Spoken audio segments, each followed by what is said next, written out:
যুদ্ধকালীন অবস্থার মধ্যে আমরা আছি। সারা বিশ্ব তাদের তেলের দাম অ্যাডজাস্ট করেছে, এমনকি আমেরিকাও $5 বাড়িয়ে দিচ্ছে।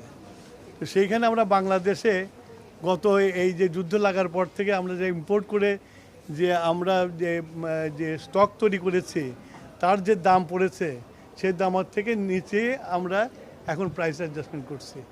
এটা করতে বাধ্য হয়েছি আমরা, কেননা এটা বৈদেশিক মুদ্রাতে কিনতে হয় এবং সেটা যাতে কিছু বেরিয়ে আমরা স্বর্ণীয় লেভেলে থাকতে পারি সেই ব্যবস্থা করেছি। ধন্যবাদ।